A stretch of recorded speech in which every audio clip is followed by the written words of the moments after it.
Lara, vamos tratar, já que começamos neste dia 3, o nosso retorno aqui da redação às atividades mais próximas da normalidade pós-festas de fim de ano, para sabermos também como é que é o clima para o Congresso Nacional.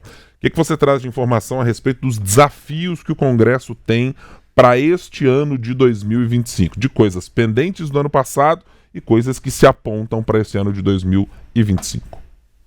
Olha, Ibrahim, praticamente nós só temos coisas pendentes do ano passado. É importante lembrar que o ano passado foi um ano bastante atípico aqui no Congresso Nacional, principalmente em função das eleições e depois da suspensão do pagamento das emendas. Isso travou um pouco as atividades do Congresso no segundo semestre do ano. Então, restaram pendentes algumas propostas, alguns projetos de lei e algumas discussões que vão ter que ser feitas já neste primeiro semestre de 2025, tanto na Câmara dos Deputados quanto no Senado Federal. Primeiro, o ano vai começar com as eleições dos presidentes do Senado, esta que já foi marcada para o dia 1º de fevereiro, um sábado, e também a eleição do presidente da Câmara dos Deputados, que deve acontecer na primeira segunda-feira útil de fevereiro, dia 3. Para isso, a gente já tem mais ou menos mapeado o que vai acontecer. A Câmara dos Deputados deve eleger com uma votação bastante confortável o deputado Hugo Mota, do Republicanos da Paraíba, e o Senado Federal deve eleger Davi Alcolumbre, do União Brasil, do Amapá.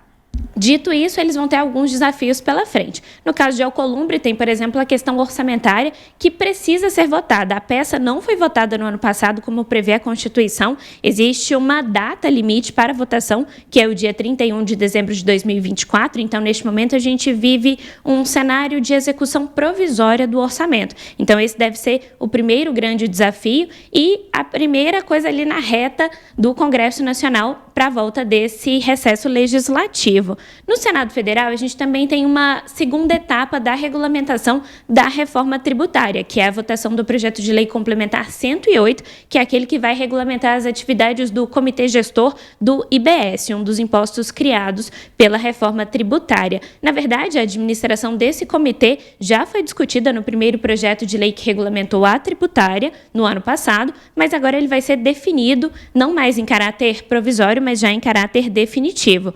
Outras pautas que estão ali na reta do Senado Federal são, por exemplo, a reforma do Código Eleitoral.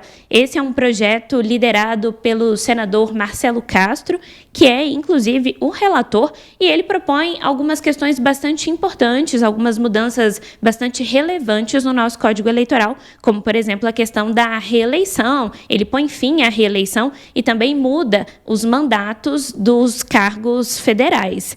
Uma outra proposta é aquele projeto de lei para liberar os cassinos e os jogos de azar aqui no Brasil. O nosso ouvinte deve se lembrar bem, no ano passado isso foi discutido, principalmente ali no final do ano, chegou a ser pautado para votação no plenário do Senado, mas o relator, o senador Irajá, decidiu retirá-lo de pauta porque não havia consenso. Esse projeto é bastante polêmico, principalmente com a bancada evangélica, e havia uma avaliação naquele momento de que não teria votos suficientes para aprová-lo. Uma outra discussão que também deve aparecer por ali é a questão dos mandatos para os ministros do Supremo Tribunal Federal. Essa é uma pauta bastante cara para a oposição, que deve fazer uma força para conseguir avançar com ela neste ano de 2025.